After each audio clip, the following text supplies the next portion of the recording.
Bienvenidos al seminario número 1 de la materia Microbiología 1, denominado Introducción a la Bacteriología.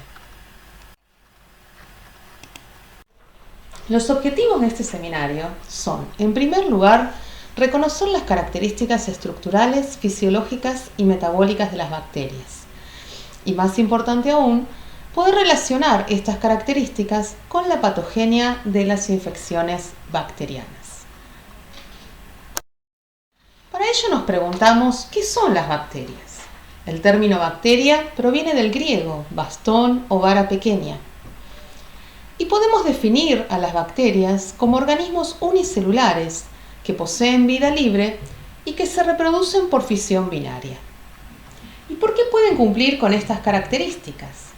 Lo hacen porque contienen toda la información genética, los sistemas productores de energía y biosintéticos que les son necesarios para el crecimiento y la reproducción. Existen excepciones a la vida libre de las bacterias. Aquellas bacterias que pertenecen a los géneros Clamidia, Clamidófila y Rickettsia no tienen vida libre y necesitan, por el contrario, parasitar una célula eucariota para subsistir. Un concepto importante a tener en cuenta es que las bacterias son ubicuas. Eso quiere decir que están presentes en casi todos los ambientes que nos rodean, en el aire, en el suelo, en el agua. Incluso también las vamos a encontrar contaminando alimentos o como simbiontes con plantas y animales, incluyendo al ser humano.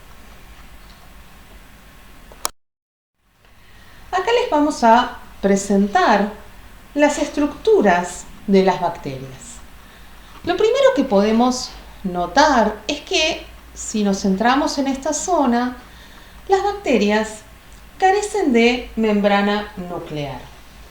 Vamos a ver que su genoma está constituido por un solo cromosoma, que consta de una única molécula de ácido desoxirribonucleico, bicatenario, que no tiene una membrana nuclear que lo envuelve, como es el caso de las células eucariotas. Además, va a ser frecuente encontrar otras moléculas de ADN menores, como son los plásmidos, que son independientes del cromosoma y pueden encontrarse en cantidad variada. A su vez, vamos a observar que el citoplasma es rico en ribosomas. Vamos a ver abundantes ribosomas, los cuales son de mayor tamaño que los de las células eucariotas. Y también podemos observar en este esquema la ausencia de organelas. Vamos a ver que las bacterias no poseen mitocondrias, lisosomas ni aparato de Golgi, lo cual las va a diferenciar de las células eucariotas. Las envolturas son muy importantes. Acá podemos observar que las bacterias poseen diversas envolturas. Desde el interior al exterior vamos a encontrar una membrana plasmática, una pared celular. A su vez, algunas bacterias van a contener otra membrana por fuera de esta pared y pueden tener una estructura aún más externa, como lo es la cápsula. La mayoría de las bacterias poseen una pared celular que les confiere el tamaño y la forma características, y en cuya composición se destaca la presencia de ácido murámico. Este es un elemento que es exclusivo de las células procariotas. Por debajo de esta pared es que va a aparecer la membrana plasmática y por fuera, en caso en que esté presente, la membrana externa. Podemos observar también en este esquema otras estructuras, como estructuras de adherencia, como son los pilis. Estas estructuras se van a ver más en detalle hacia el final de este seminario y en el seminario 2. También observamos que las bacterias pueden poseer una estructura denominada flagelo, que le va a conferir movilidad. Estas estructuras, tanto el flagelo como la cápsula y los pilis, van a ser estructuras variables entre las diferentes especies bacterianas.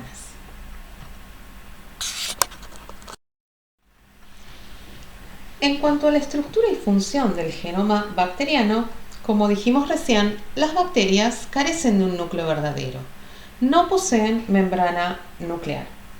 Presentan por lo general un único cromosoma en una región del citoplasma, llamada región nuclear o nucleoide. El cromosoma bacteriano consiste entonces en una molécula de ADN, doble cadena, circular, de alto peso molecular, que puede contener, en el caso de una bacteria como Escherichia coli, cerca de 4 millones de pares de bases.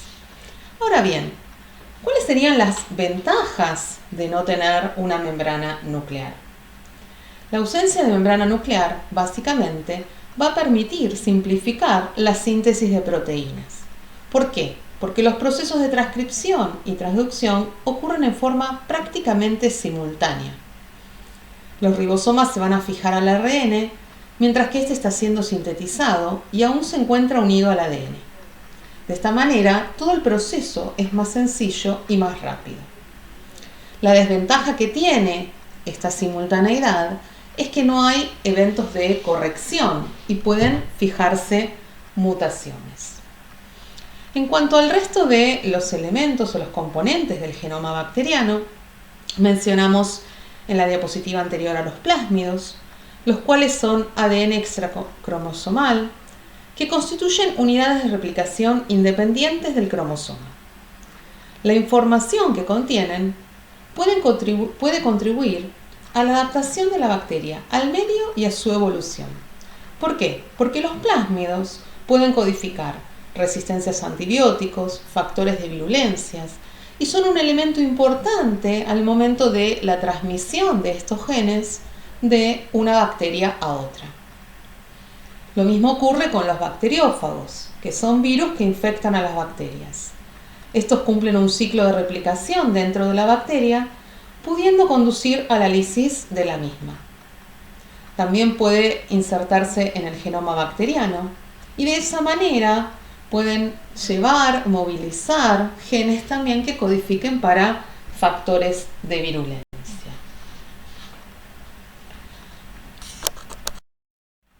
Retomando entonces las funciones del genoma bacteriano, este posee dos funciones fundamentales, como son la replicación y la expresión de genes. La expresión de genes a su vez está dada por los procesos de transcripción y traducción. La duplicación del ADN o replicación es el proceso en el cual se copia el ADN progenitor en moléculas hijas idénticas al ADN progenitor. La transcripción es el proceso mediante el cual se transcribe la información genética del ADN al ARN mensajero para ser llevado al lugar de síntesis de proteínas, los ribosomas. La traducción es el proceso mediante el cual el mensaje cifrado en los tripletes de bases es descifrado por los ARN de transferencia, sintetizándose así una proteína.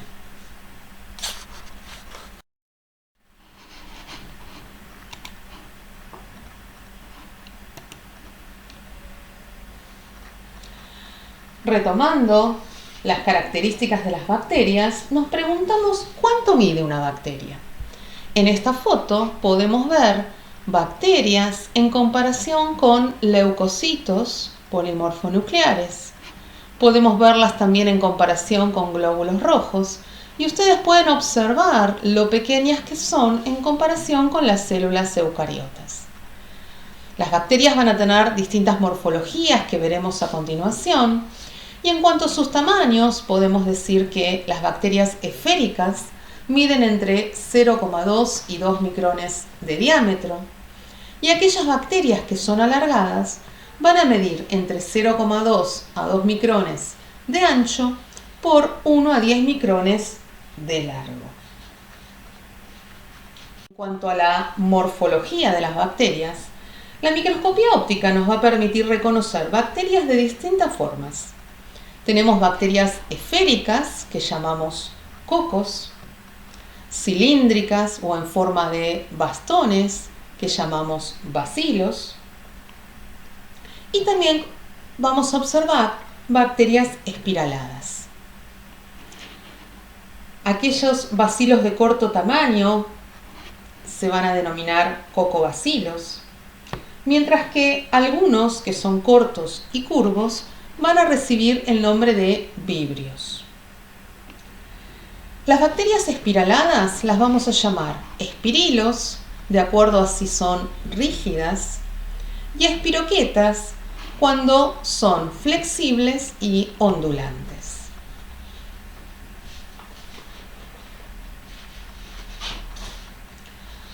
A su vez, dentro de estas formas de las bacterias vamos a poder observar también, cuando evaluamos muestras en fresco, distintas agrupaciones. Los cocos pueden agruparse formando diplococos, tétradas, cadenas o también racimos. Los bacilos se agrupan muchas veces formando empalizadas o formando otras formas que podrían ser comparables a caracteres chinos. Esta agrupación de las bacterias está relacionada con los planos de división de la bacteria cuando cumple con el proceso de la fisión binaria.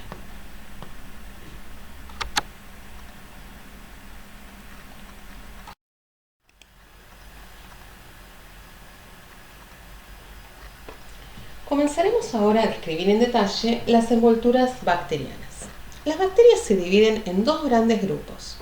Las bacterias que denominamos gram negativas, que son aquellas que no toman el colorante durante la tinción de gram, y las bacterias gram positivas, que son aquellas que sí retienen el colorante cristal violeta o violeta de genciana durante la coloración de gram. Cuando se realiza la tinción de gram, se puede observar a las bacterias al microscopio luego de la tinción con dos coloraciones diferentes. Las bacterias gram positivas, por su gruesa pared celular, van a retener el colorante cristal violeta y se van a poder observar color violeta. Las bacterias gram negativas, por el contrario, tienen una pared celular delgada que no retiene el colorante cristal violeta y serán observadas, luego de realizar la coloración de contraste con la fucsina, de color rosado. Ahora, como ustedes ven acá, estos dos grandes grupos de bacterias poseen diferencias importantes en cuanto a sus envolturas, no solo a nivel de la pared celular. Por eso las vamos a ir describiendo de adentro hacia afuera a todas ellas. En primer lugar, nos vamos a encontrar con la membrana plasmática. La membrana plasmática es una bicapa lipídica, en ambos casos, muy similar a la de las células eucariotas. Por fuera de la membrana plasmática vamos a encontrar, en el caso de las bacterias gram positivas, entre la membrana plasmática y la pared celular, el espacio periplásmico. Este espacio, en las bacterias gram negativas, se va a encontrar entre la membrana plasmática y la que ahora después vamos a describir, membrana externa. Y flotando en el espacio periplásmico vamos a observar la pared celular. El espacio periplásmico es un compartimento con textura de gel y está constituido principalmente por proteínas, oligosacáridos, sales y en el caso de las bacterias gram negativas contiene el peptidoglicano. Muchas reacciones metabólicas van a tener lugar en este espacio y además es un sitio donde se acumulan factores de virulencia líticos, como las enzimas colagenasa, hialuronidasa, proteasa, que van a estar preparadas y listas para ser secretadas por las bacterias. La pared celular, que podemos observar por fuera del espacio periplásmico en el caso de las bacterias gram negativas, está constituida, como dijimos antes, por peptidoglicano, el cual va a tener un alto grado de entrecruzamiento y además esta pared en este caso va a ser de un grosor importante. En la pared observamos también ácidos teicoicos y cuando estos se encuentran entrelazados con lípidos también pueden formar ácidos lipoteicoicos. Tanto la pared celular como los ácidos teicoicos son importantes activadores de complemento, es decir, que cuando las bacterias ingresan a nuestro organismo, Estos componentes, en el caso de las bacterias gram positivas, van a ser detectados por el sistema inmune y van a ser los que le van a dar las primeras señales a nuestro sistema inmune de que hay un microorganismo invasor. A su vez, tanto el peptidoglicano como los ácidos teicoicos son importantes inductores de citoquinas proinflamatorias como interleuquina 1 beta y TNF-alfa. Los ácidos teicoicos, por su parte, son altamente inmunogénicos, con lo cual le van a dar el sello, digamos, inmunogénico, la individualidad inmunológica a estas bacterias. En el caso de las bacterias gram negativas, la pared de peptidoglicano es mucho más delgada y se encuentra inmersa en el espacio periplásmico, con lo cual no está expuesta al exterior. Por fuera de esta envoltura vamos a encontrar la siguiente envoltura en los gram negativos, que es la membrana externa, que vamos a describir en detalle en la próxima diapositiva. Antes de pasar a la membrana externa, es importante que mencionemos que algunas bacterias no toman la coloración de gram. En el caso de Mycoplasma, por ejemplo, especies de Mycoplasma, este es un género que carece de pared celular. Y como dijimos recién que la coloración se basa en la capacidad de retener el colorante cristal violeta a través de la pared celular, claramente las bacterias pertenecientes al género Mycoplasma no van a poder ser coloreadas. Lo mismo ocurre con las bacterias pertenecientes al género Mycobacterium, que por el alto contenido de lípidos de sus envolturas tampoco.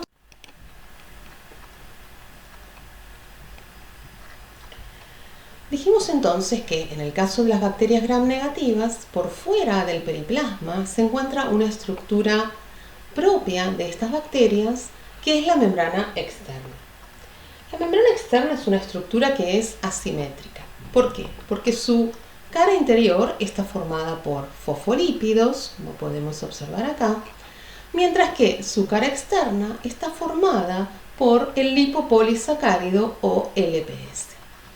El lipopolisacárido consta de cadenas polisacáridas variables, las cuales conforman el polisacárido O, de un núcleo polisacarídico que es conservado y constante, y el lípido A, el cual es altamente tóxico para el hombre.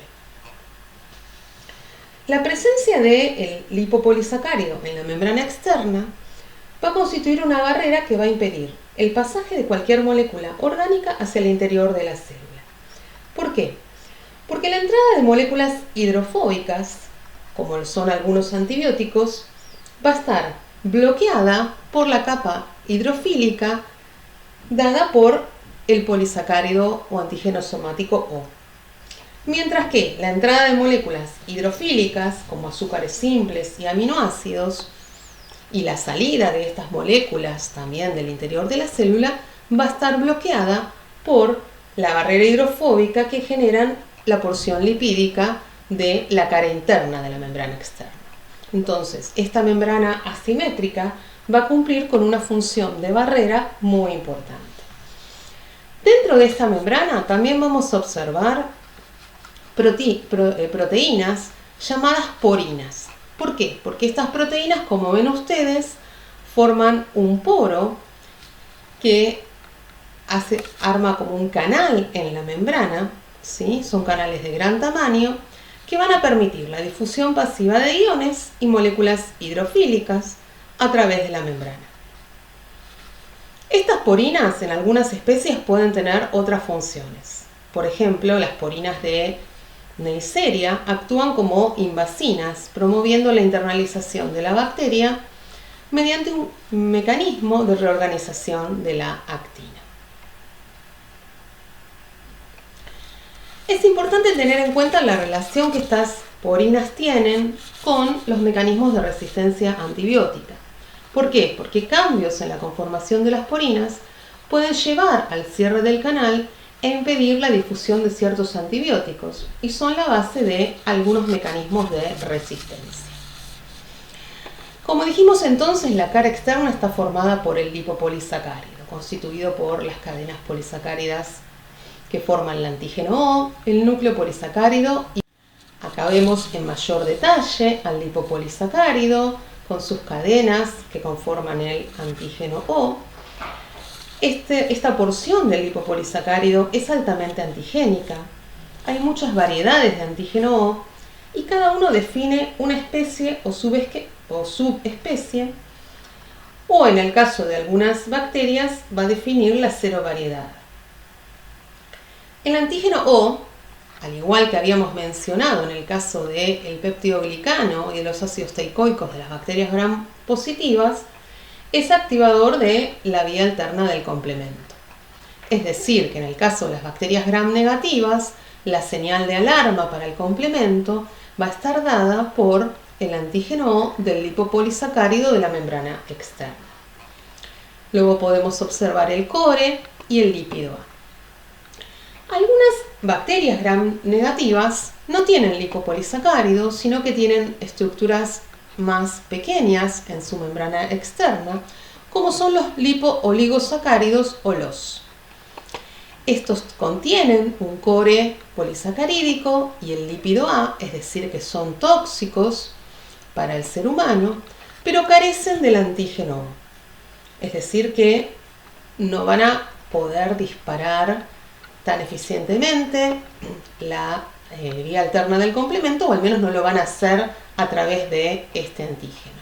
Tampoco van a poder ser serotipificadas porque no contienen el antígeno que se utiliza para la serotipificación. Como ejemplos de especies de importancia médica, que vamos a tener que ir, nombres con los cuales tenemos que ir familiarizándonos y empezando a reconocer, bacterias que poseen lipopolisacárido son Escherichia coli, especies de Salmonella, especies de Shigella y especies de Brucella, entre otras.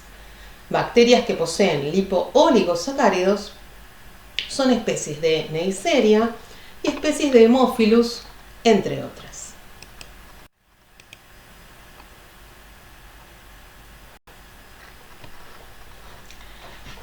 Como bien dijimos cuando describíamos las estructuras de la pared y las envolturas de las bacterias gram positivas y gram negativas, algunas bacterias no toman la coloración de gram. Y mencionamos entonces a Mycoplasma y a Mycobacteria.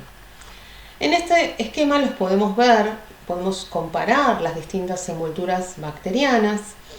Vemos las que ya describimos de los gram positivos con la membrana plasmática formada por fosfolípidos, la pared celular de péptido glicano. En los gram negativos la membrana plasmática, la pared celular y la membrana externa.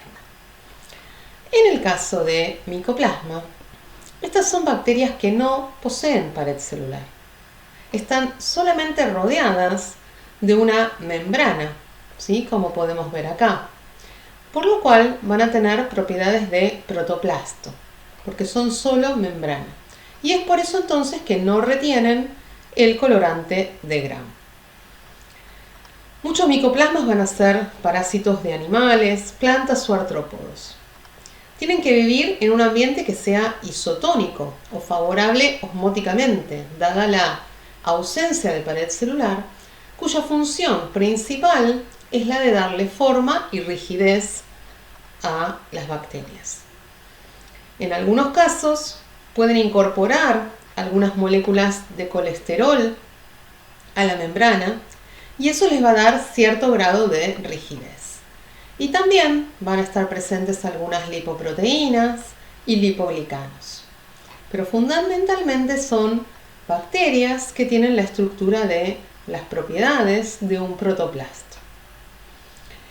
En el caso de las micobacterias, la envoltura consiste de una membrana plasmática, que es la que vemos acá en celeste, y una pared celular que involucra varias capas, ¿sí?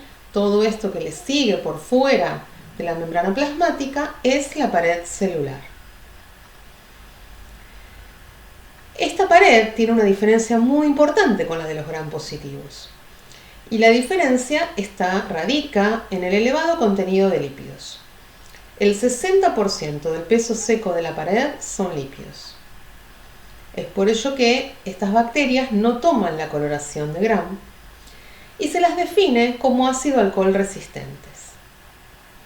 La pared celular está compuesta por varias capas, donde la más interna es de peptidoglicano, que es la que tiene una cercanía con la membrana plasmática. Esta pared le va a dar la rigidez y la forma. Luego tiene una segunda capa, ¿sí?, de arabinogalactanos, que es esta que vemos aquí. Los arabinogalactanos son polímeros de arabinosa y galactosa, que se encuentran unidos a los ácidos micólicos de la tercera capa. Los ácidos micólicos son ácidos grasos de cadena larga que van a estar entonces unidos a estos arabinogalactanos y también constituyen así la tercera capa de estas envolturas. La capa más externa va a ser la que está formada por acilípidos. También podemos ver que atravesando estas envolturas podemos encontrar porinas, al igual que las vamos a encontrar en bacterias gram negativas.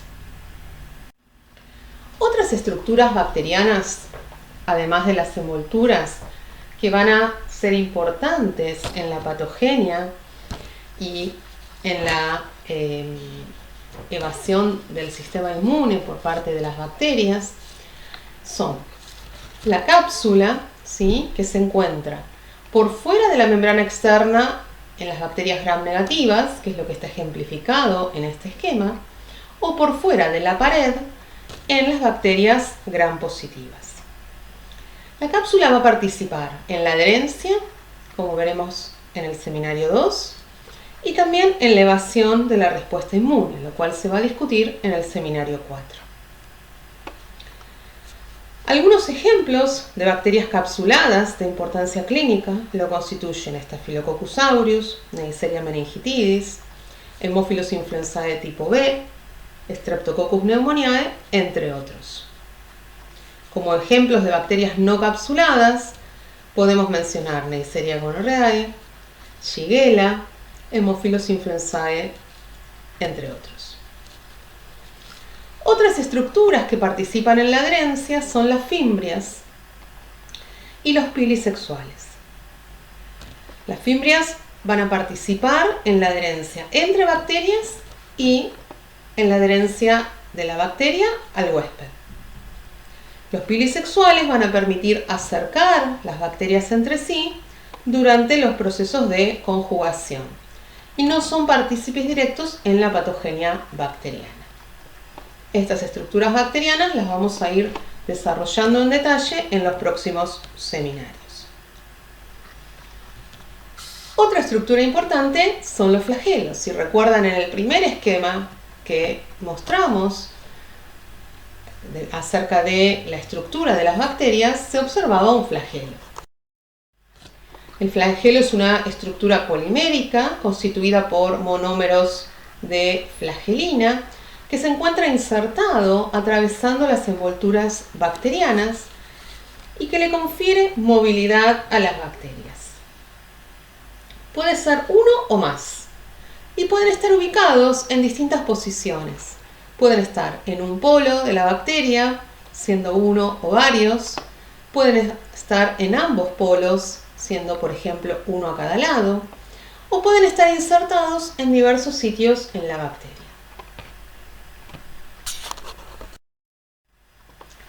A su vez hay otras estructuras llamadas endoflagelos, que son estructuras similares a los flagelos.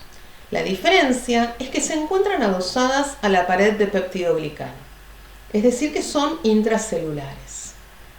Este tipo de flagelos es propio de las espiroquetas, que cuando mencionamos las diferentes morfologías bacterianas dijimos que eran bacterias con estructura ondulante, y lo que les va a permitir el movimiento a estas bacterias es la presencia de este endoflagelo, que las recorre todo a lo largo, se encuentra sujeto en los extremos Y si observamos acá un corte transversal de estas espiroquetas, podemos ver cómo se va a encontrar de manera intracelular, adosado a la pared de peptidoglicano y por debajo de la membrana externa.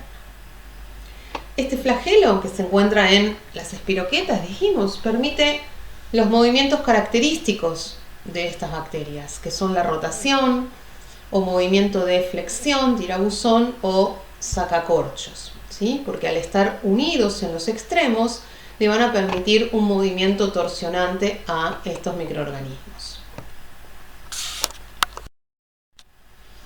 Bueno, luego de haber descrito entonces las distintas estructuras bacterianas, comenzamos hablando de los componentes del genoma, luego hemos hablado de envolturas y por último de otras estructuras que participan en la patogenia.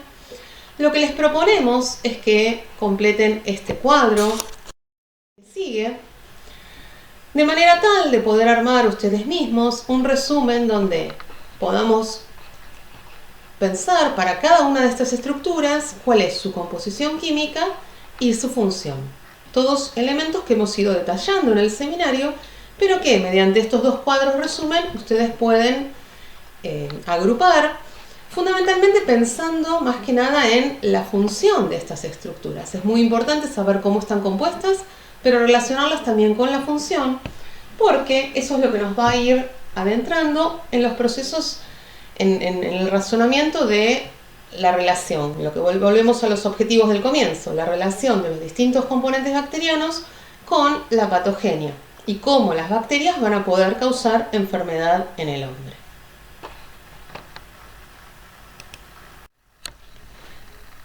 En esta segunda parte del seminario vamos a hablar fundamentalmente sobre fisiología bacteriana, relacionando los procesos fisiológicos con la patogenia de las infecciones bacterianas.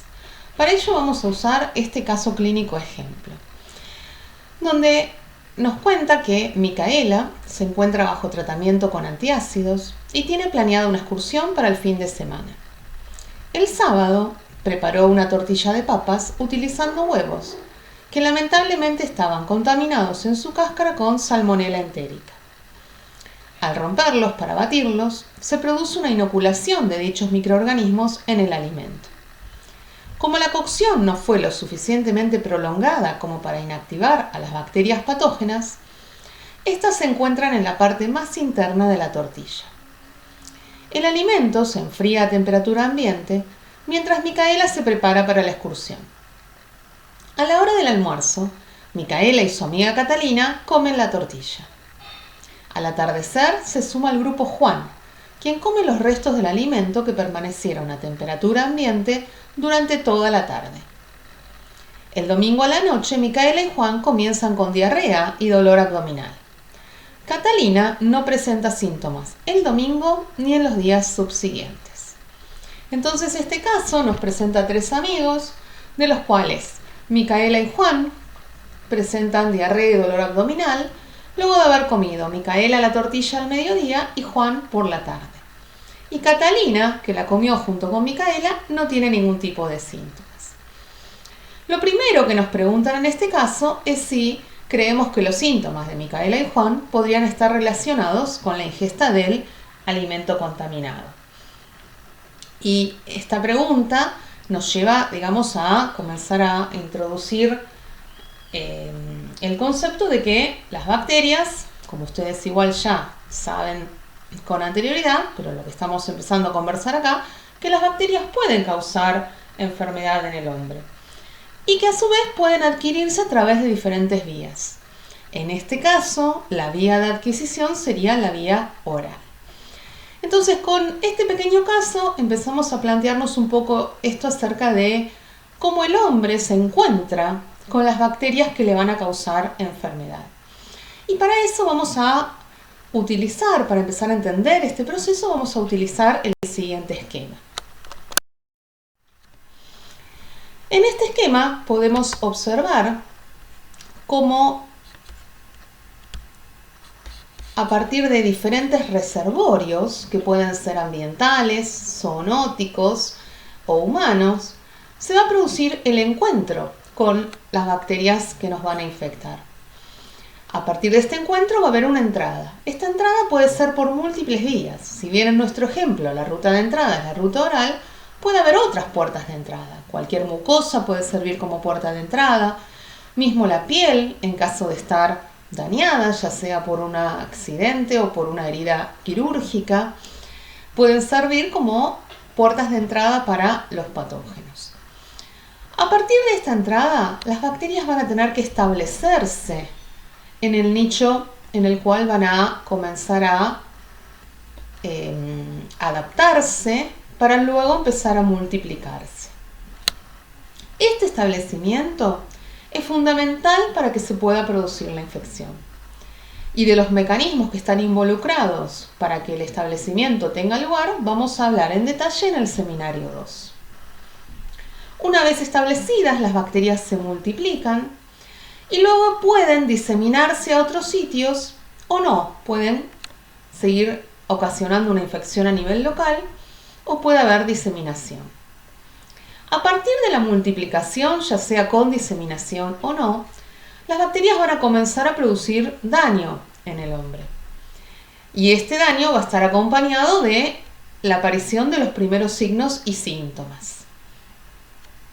Luego se va a producir el desenlace de esta infección, que puede relacionarse con la curación del paciente, con la muerte del paciente o con un estado de equilibrio y convivencia entre los microorganismos y el paciente, como puede ser un estado de portación o de infección crónica. Este esquema que nosotros les presentamos como el esquema de interacción de la bacteria con el hospedador es un esquema que es aplicable a muchos microorganismos, no solamente las bacterias, y que es muy importante que ustedes lo tengan en cuenta a la hora de estudiar y de entender cómo las diferentes bacterias causan las infecciones que causan. Si nosotros pensamos cuáles son las puertas de entrada de los microorganismos, dónde tienen que establecerse, qué precisan para establecerse, si estos se diseminan o no, mediante qué elementos, qué factores de virulencia van a causar daño, que es lo que vamos a ver en el seminario 3, vamos a poder entender mejor la patogenia de las infecciones bacterianas. Algo muy importante a tener en cuenta es que mientras todo este proceso ocurre, actúan de manera concomitante los mecanismos inmunes de defensa. Es por ello que, a su vez, las bacterias van a tener que poder evadir las defensas del huésped para continuar su proceso infeccioso, como bien está señalado acá.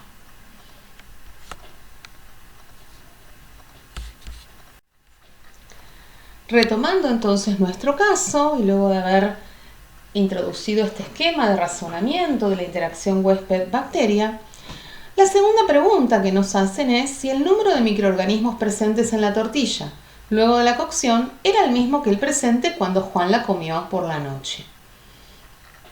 Esta pregunta, obviamente que intuitivamente podemos responder que no era el mismo número de microorganismos, y nos hace empezar a, digamos, es el punto de partida para que podamos empezar a conversar acerca de que las bacterias pueden replicar tanto en el medio ambiente o en los alimentos que contaminan o en el hospedador que infectan. En este caso, las bacterias desde el mediodía hasta la tarde probablemente siguieron multiplicándose en esa tortilla que estaban contaminando. Ahora bien, para que estas bacterias se multipliquen, hay diversos factores que van a afectar el crecimiento bacteriano. Y de esos factores es de los que vamos a hablar en lo que resta del seminario.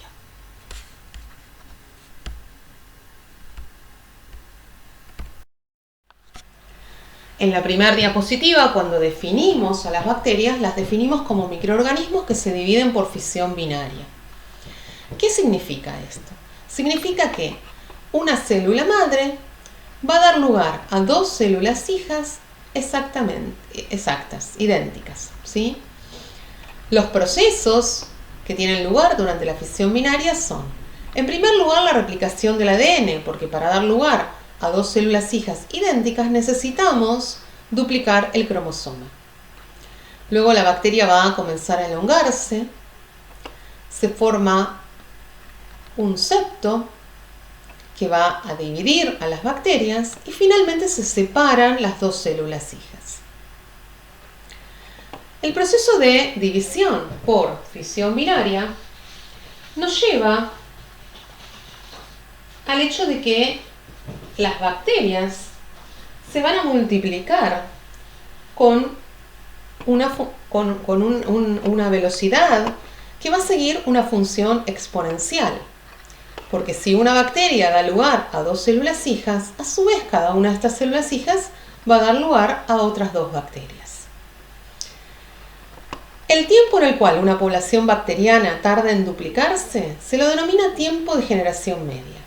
Y puede ser para algunas bacterias de crecimiento rápido, como Salmonella entérica, que es la bacteria de nuestro ejemplo, o Escherichia coli, tan corto como 20 minutos. Es decir, que cada 20 minutos nuestra población bacteriana va a duplicar su número. En el caso de otras bacterias como Mycobacterium tuberculosis, estos tiempos pueden ser mucho más largos, alcanzando alrededor de las 15 horas.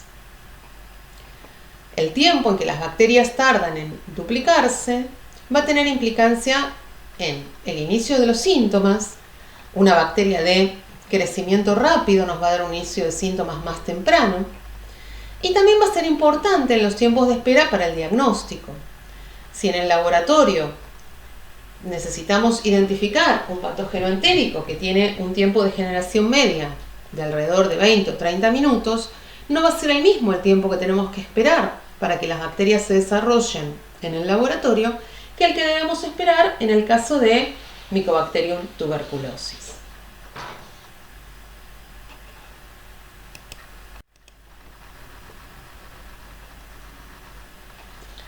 En esta gráfica podemos observar una curva representativa del crecimiento de Salmonella, que tiene un tiempo medio de generación de 20 minutos, a lo largo del tiempo.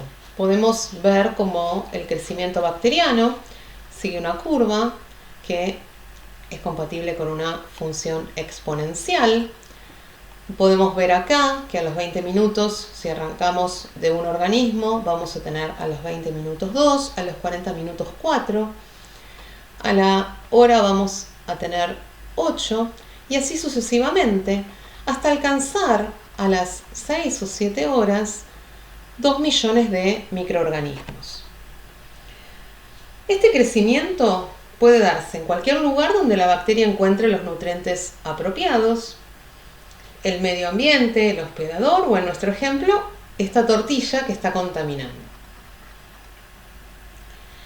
Es decir, que si la tortilla tenía un determinado número de bacterias contaminantes, cuando dejamos la tortilla a temperatura ambiente toda la tarde, claramente esas bacterias aumentaron en número.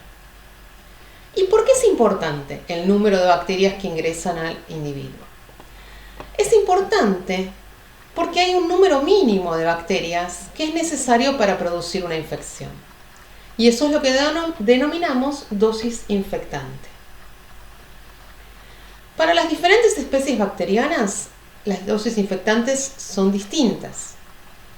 En el caso de Salmonella, se requiere una dosis infectante grande de entre 10 y 100 millones de organismos. Otras bacterias tienen una dosis infectante mucho más baja, como es el caso de Shigella, que es de 100 organismos. Y ahora después vamos a discutir por qué van variando en una escala tan importante las dosis infectantes de los microorganismos. Si tenemos en cuenta entonces que existe un número mínimo de bacterias necesario para producir infección, si consideramos la curva de crecimiento bacteriano, y si entonces nos remitimos a esta pregunta que dice, si la tortilla tenía aproximadamente 1 millón de organismos por porción, ¿usted cree que luego de 6 horas a temperatura ambiente tenía suficientes organismos como para enfermar a Juan? Vimos en esta curva que partiendo de una bacteria, en 6 horas tenemos 262.000 bacterias. Si partimos de 1 millón, vamos a tener en 6 horas 262.000 millones, lo cual supera la dosis infectante de salmonela. Por lo tanto, luego de 6 horas a temperatura ambiente, aún considerando que el crecimiento a temperatura ambiente quizás es un poco más lento que 20 minutos, ya que este tiempo de generación media es el que se corresponde a un crecimiento a 37 grados, de todos modos, al momento en que Juan come la tortilla, la porción tenía suficientes microorganismos como para poder superar la dosis infectante y enfermar a Juan. Ahora bien, lo otro que nos preguntan en este caso es por qué pensamos que Micaela pudo enfermarse si comió la tortilla cuando tenía 1.000.000 de organismos por porción. Y Catalina, que la comió al mismo tiempo, no sufrió síntomas. Si recordamos lo que nos describía el caso clínico, Micaela estaba en un estado particular, ya que se encontraba haciendo un tratamiento con antiácidos. ¿Eso qué quiere decir? Que si bien la dosis infectante de salmonela es de entre 10 y 100 millones de organismos, esta dosis puede llegar a variar de acuerdo a situaciones particulares del huésped. Y ahora vamos a entender mejor por qué. Retomando nuestro esquema de interacción de la bacteria con el hospedador, cuando las bacterias ingresan, ¿sí?, se produce la entrada del microorganismo, dijimos que era necesario que se establezcan.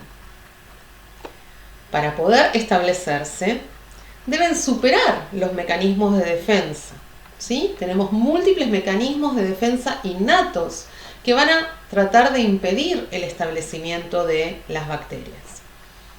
Asimismo, hay mecanismos de defensa que van a tratar de impedir los pasos subsiguientes. Pero pensemos por un momento en el establecimiento de estas bacterias.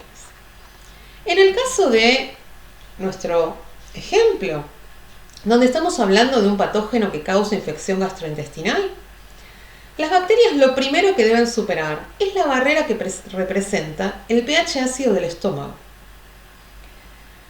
De las bacterias que ingresan al individuo, un gran número no va a lograr vencer esa defensa del hospedador y va a morir.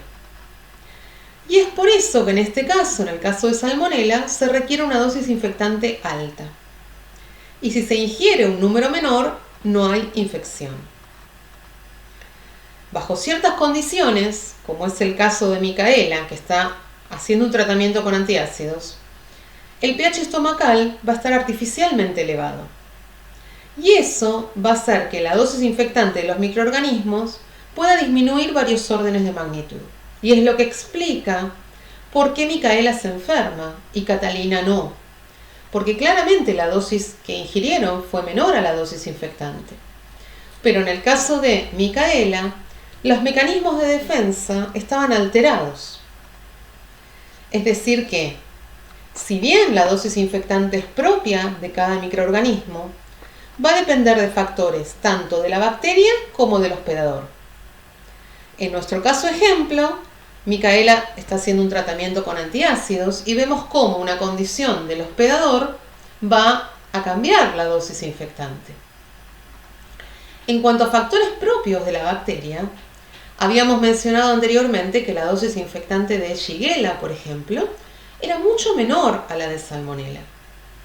Shigella es una bacteria que es resistente al pH ácido y por eso su dosis infectante es muy baja, porque no va a ser eliminada con el pH de ácido del estómago. Es decir, entonces que, aunque ingresen pocos microorganismos, va a ser sencillo para estos microorganismos atravesar el estómago y poder establecerse en el intestino.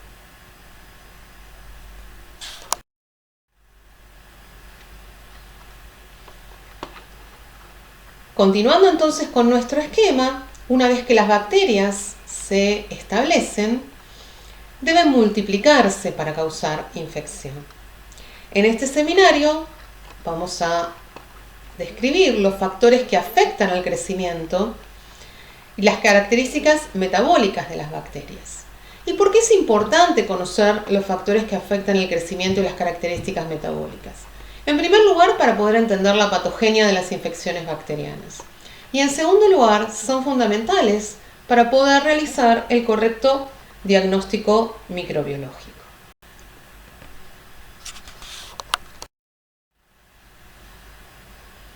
Como ya mencionamos, las bacterias se dividen por fisión binaria. El crecimiento entonces de una población bacteriana, que puede encontrarse en el ambiente, en un alimento, en el individuo que infecta o en un caldo de cultivo en el laboratorio, va a comprender diferentes fases. Existe una primera fase que es la fase de latencia, en la cual las bacterias van a tener que adaptarse al medio en que se encuentran. ¿Qué quiere decir? Que dependiendo de la puerta de entrada y cuál sea el nicho de establecimiento de las bacterias, se va a encontrar con diferentes nutrientes y va a tener que poder tomarse un tiempo para censar esa disponibilidad de nutrientes y poder sintetizar las enzimas apropiadas para poder degradar esos nutrientes y poder utilizarlos como fuente de alimento. En esta etapa, que es una etapa de adaptación al medio, muchas bacterias mueren porque no logran adaptarse. Esta fase de latencia, la duración de esta fase de latencia va a depender de entonces la actividad metabólica de las bacterias que vayan sobreviviendo. Si volvemos a nuestro ejemplo, cuando Salmonella ingresa al individuo, dijimos que lo primero que tiene que resistir es el pH ácido del estómago.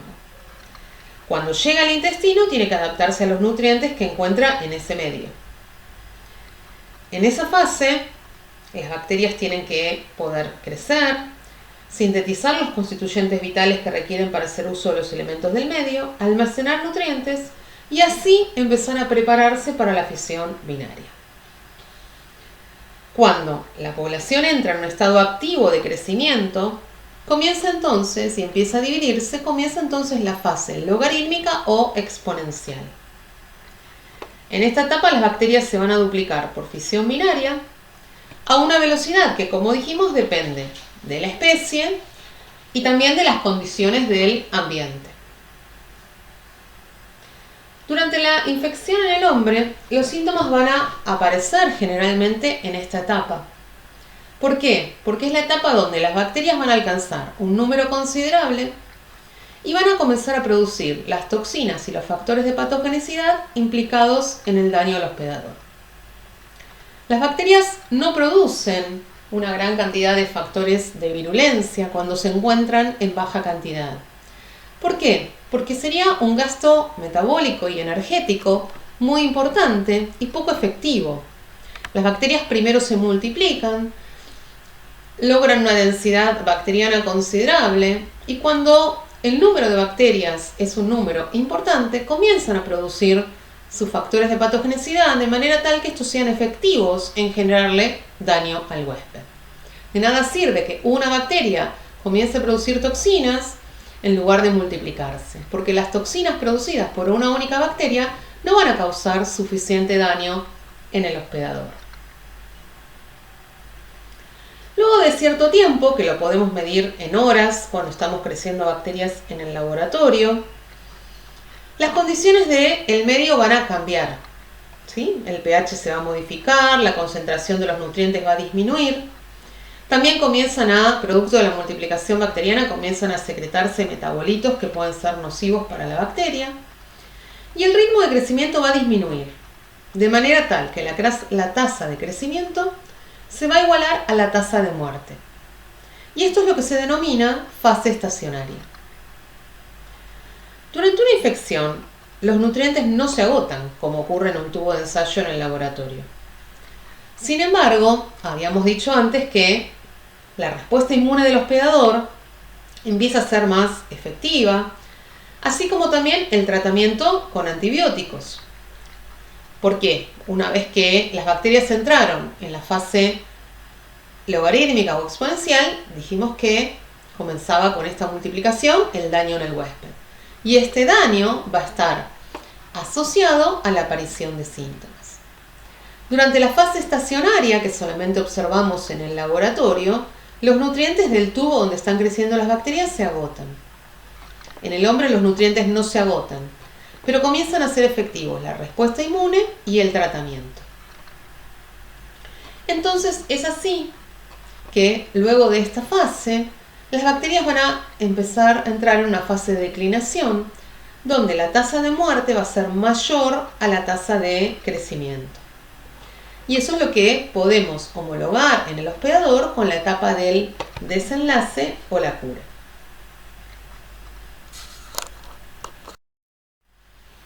Luego de que describimos cómo se dividían las bacterias, cómo era una curva bacteriana, ustedes se preguntarán cómo medimos el crecimiento bacteriano. En el laboratorio, si crecemos bacterias en un tubo, vamos a poder ver el crecimiento bacteriano como turbidez en ese caldo. Esa turbidez puede medirse en un espectrofotómetro como medida del crecimiento bacteriano, y también va a haber momentos en los que va a ser tal que la vamos a poder observar a simple vista. En este caldo, donde nosotros podemos ver la turbidez como sinónimo de crecimiento bacteriano, lo que no podemos identificar es cuántas bacterias hay presentes. Si deseamos cuantificar la cantidad de bacterias presentes, lo que tenemos que hacer es tomar una alícuota de este caldo, sembrarlo en un medio sólido como el que vemos acá en esta placa de Petri, lo cual nos va a permitir determinar las unidades formadoras de colonia. ¿Cómo llegamos a esto? Cuando nosotros tomamos una alícuota de este caldo y la distribuimos en este medio sólido, vamos a depositar sobre esta placa bacterias que no van a ser visibles a simple vista. Esas bacterias se van a multiplicar si colocamos esta plaquita a 37 grados durante toda la noche, y cada una de esas bacterias va a ir dando lugar a primero 2 células hijas, luego estas se van a duplicar formando ya 4 bacterias, y así sucesivamente con la misma curva que describimos anteriormente. La diferencia entre esta placa de medio sólido y este caldo es que en este medio las bacterias no pueden desplazarse. Por lo tanto, cada una de las células hijas va a continuar creciendo en proximidad a la célula madre que le dio origen.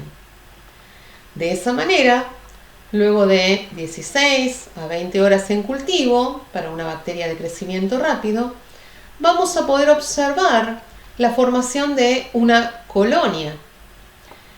Cada una de estas colonias proviene de un microorganismo de una bacteria sembrada originalmente en esta placa. Es por eso que cuando las contamos, podemos saber cuántas bacterias había en esa alícuota de muestra que sembramos en la placa, porque cada bacteria dio origen a una colonia. Y es por eso que tomamos como unidad de medida, cuando cuantificamos bacterias, a las colonias, las cuales las llamamos unidades formadoras de colonias, porque es una célula madre que dio origen a una colonia.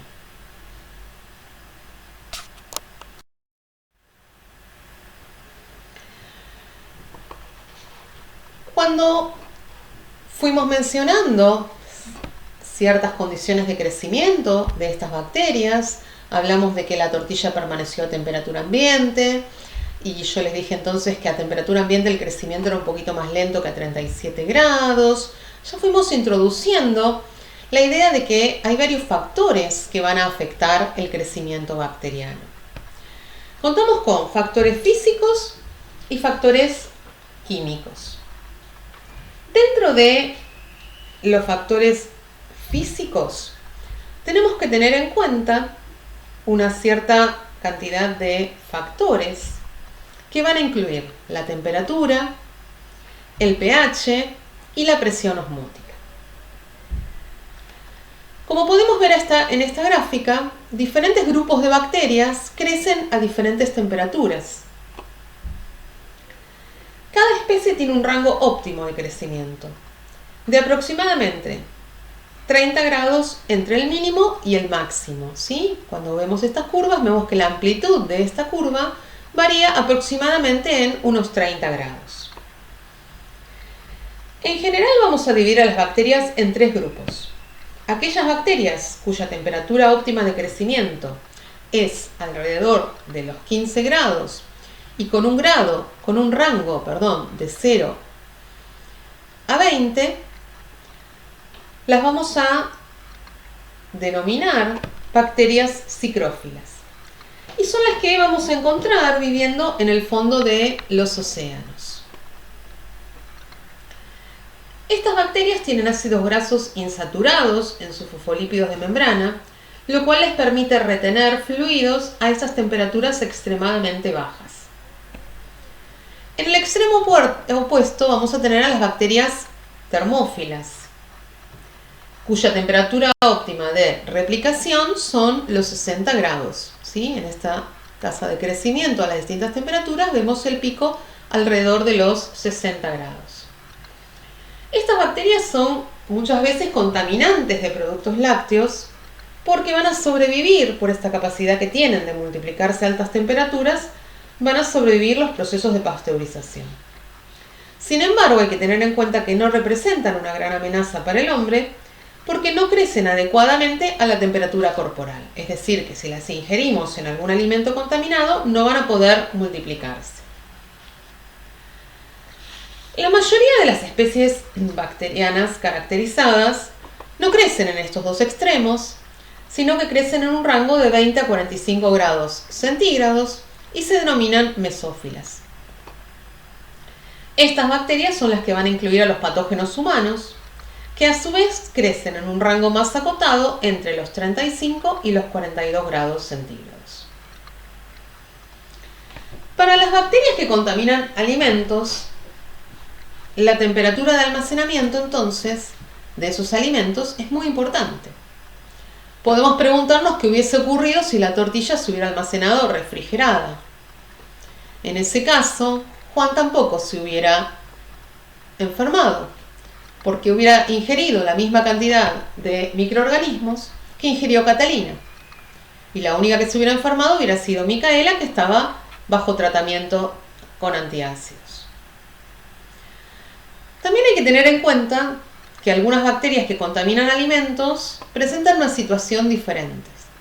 Nos preguntamos acá qué ocurre con aquellas bacterias que contaminan alimentos y son productoras de toxinas. Este es el caso, por ejemplo, de las contaminaciones con Staphylococcus aureus, que tiene un crecimiento muy escaso, a 4 grados, cuando el alimento está refrigerado, pero que a pesar de no multiplicarse, continúa produciendo sus toxinas. Entonces, esas toxinas son las que van a ser responsables de la intoxicación cuando ingerimos esos alimentos. Es decir que, para bacterias productoras de toxinas, aunque el alimento se conserve a la temperatura apropiada, aún así podemos intoxicarnos. El segundo factor físico que tenemos que tener en cuenta es el pH. Acá nos dice que el pH óptimo de crecimiento de las bacterias es entre 6,5 y 7,5. ¿Por qué? Porque el citoplasma de las bacterias tiene un pH cercano a 7. Es decir, que la mayoría de las especies van a crecer bien a pH neutro. La sangre humana y los tejidos, con un pH de alrededor de 7,2, 7,4, como se darán cuenta, proveen un ambiente favorable para la multiplicación bacteriana. La mayoría de las bacterias no toleran los pHs ácidos, y es por eso que, como dijimos anteriormente, el pH estomacal constituye una barrera importante para la entrada de los microorganismos por esa vía. En nuestro ejemplo, Salmonella enterica es sensible al pH ácido y por eso se requiere una dosis desinfectante alta. En el caso de Micaela, que estaba bajo tratamiento con antiácidos, la dosis infectante fue menor.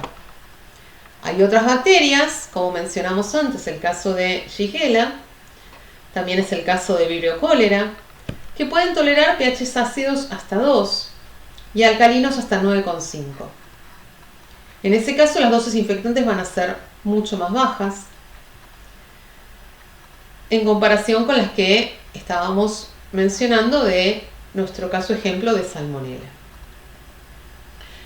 patógenos como el Helicobacter pylori, que no pueden resistir el pH ácido del estómago, para mantener el pH a su alrededor de una manera tolerable, lo que hacen es producir una ureasa que descompone la urea en dióxido de carbono y amonio, y el amonio neutraliza el pH estomacal en el microambiente donde el Helicobacter pylori está multiplicando. El tercer factor a tener en cuenta es la presión osmótica. Como ustedes podrán imaginar, los microorganismos requieren agua para crecer y están constituidos en un 80-90% de agua. La presión osmótica elevada va a eliminar el agua de una célula, lo cual puede causar que el citoplasma se deshidrate y la membrana citoplasmática se encoja y se separe de la pared celular, un proceso que se llama plasmólisis. Es por eso que el agregado de sales se suele utilizar como método de conservación de alimentos. Sin embargo, algunas bacterias como Staphylococcus aureus contaminan frecuentemente alimentos salados. ¿Por qué lo hacen?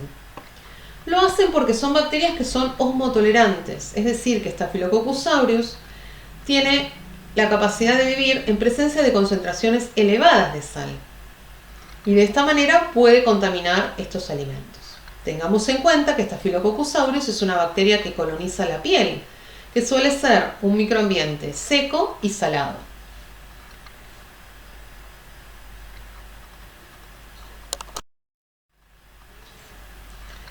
Además de los factores que afectan el crecimiento bacteriano de naturaleza física, contamos con factores químicos que afectan el crecimiento bacteriano.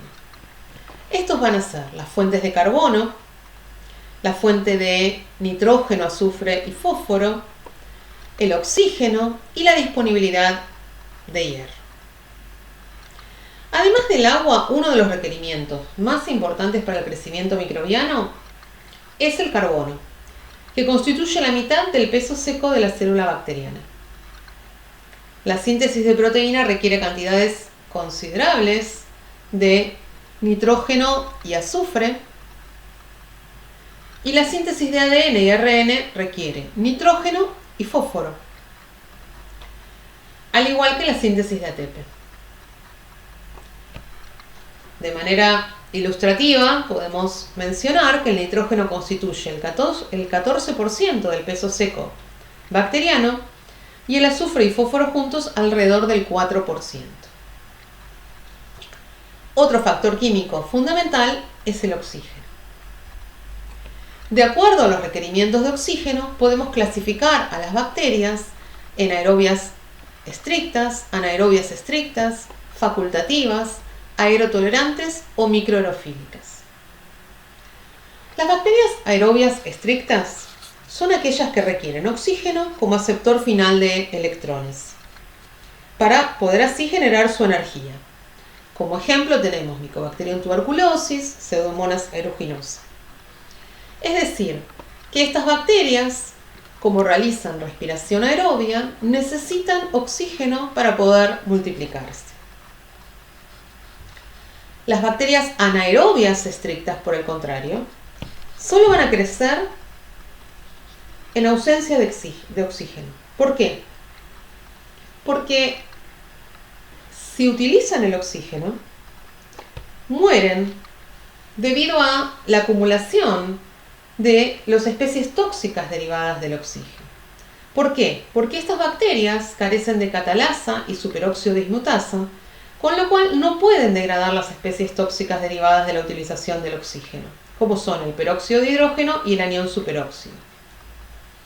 Como ejemplo tenemos bacterias del género Bacteroides, que son flora normal del intestino, las especies de Clostridium, que causan tétanos, como Clostridium tetani, o gangrena gaseosa, como Clostridium perfringens. Esta es una bacteria que multiplica en el tejido muerto de las heridas, donde no hay presencia de oxígeno, y multiplicando en ese tejido necrótico, que es un ambiente realmente hipóxico, va a poder producir las toxinas que causan daño al hospedador. Clostridium botulinum va a multiplicar en el ambiente libre de oxígeno que se genera en los alimentos envasados al vacío y va a poder así producir las toxinas que van a producir la intoxicación al hombre. Las bacterias anaerobias estrictas entonces van a realizar respiración anaerobia y fermentación.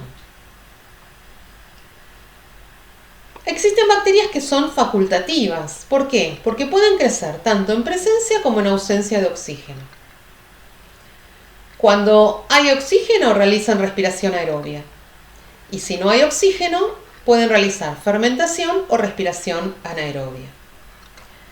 Estas bacterias van a crecer mejor en presencia de oxígeno, ya que la respiración aerobia produce más energía. Dentro de los patógenos humanos que tienen estas características encontramos especies de Salmonella, Escherichia coli, Staphylococcus aureus. El grupo de bacterias aerotolerantes son bacterias que son indiferentes al oxígeno. ¿Por qué?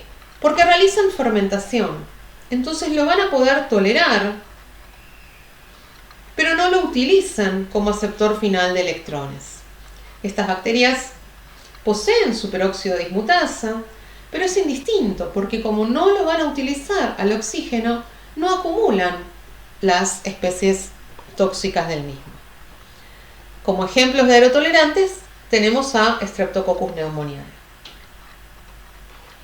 Por último, las bacterias microaerofílicas son aquellas que requieren bajas concentraciones de oxígeno.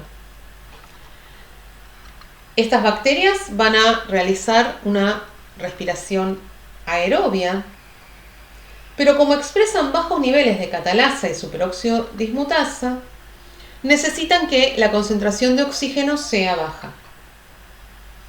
En el hombre son bacterias que pueden causar infecciones en la cavidad oral, donde lo que va a ocurrir es que la flora aerobia residente va a consumir el oxígeno y va a crear un ambiente, un microambiente en ese nicho donde están multiplicando estas bacterias microaerofílicas, va a crear un microambiente con una tensión de oxígeno suficientemente baja.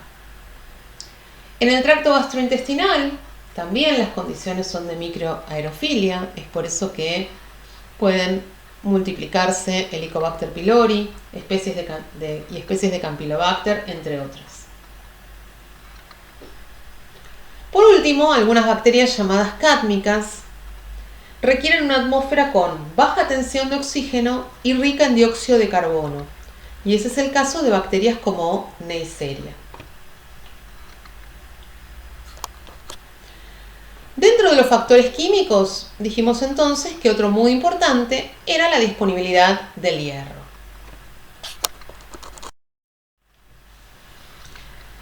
El hierro es esencial, tanto para el huésped como para las bacterias, y va a ser una molécula que es clave en la interacción entre ambos. ¿Por qué? Porque en el huésped el hierro es esencial, pero a su vez es tóxico, es decir, que debe estar asociado a proteínas. Las proteínas en el huésped que unen al hierro, como las transferrinas, limitan la disponibilidad de este hierro libre. Frente a la inflamación, aumenta el secuestro de hierro justamente para disminuir la multiplicación bacteriana. Visto desde el lado de la bacteria, el hierro es esencial para la respiración y para la síntesis de ADN. Pero como el hierro en el huésped no está libre, las bacterias desarrollaron mecanismos de captación de hierro, tanto si lo llegan a encontrar libre como asociado a macromoléculas. Tienen transportadores asociados a la membrana y sideróforos que les van a permitir captar el hierro. Ahora bien, dentro de este equilibrio, si nosotros nos encontramos en condiciones donde el huésped tiene sus proteínas transportadoras de hierro saturadas, va a haber disponibilidad de hierro libre y eso va a favorecer la infección. Es importante entonces que la transferrina circulante se encuentre no saturada, ya que de esta manera conserva su avidez por el hierro y mantiene su función de secuestrarlo de la circulación. En individuos sanos, la concentración de hierro circulante es muy baja, casi nula. De esta forma, en las condiciones normales es muy difícil que las bacterias puedan quitarle el hierro a la transferrina. Ahora, si nosotros nos encontramos en casos donde la saturación de la transferrina aumente, vamos a empezar a tener menor avidez de la transferrina por el hierro, como puede ocurrir en algunas condiciones patológicas, como en los casos de acidosis metabólica, o cuando baja el potencial redox, en los casos de hipoxia y en los microambientes donde hay necrosis. Y también puede ocurrir que haya menor avidez por el hierro cuando aumenta la sobrecarga de hierro, por lo cual es muy importante consumir una cantidad equilibrada de hierro y no consumir hierro en exceso. Cuando nos encontramos en estas situaciones patológicas donde disminuye la avidez de la transferrina por el hierro y se encuentra de esta manera, entonces hierro circulante, van a verse favorecidas las infecciones bacterianas. Terminando así este seminario, les dejamos aquí la bibliografía recomendada de respaldo, las consultas que pueden realizar al email de la doctora Cerchetti o a los emails habilitados en la página de Facebook. Y desde ya les agradecemos por su atención. A continuación del seminario, ustedes cuentan con un cuestionario de autoevaluación. La idea es que puedan, mediante este cuestionario, tratar de comprender mejor todos los temas abordados en el seminario y resuelvan, podremos discutir mediante preguntas que ustedes nos realicen todas las dudas que tengan al respecto. Muchas gracias.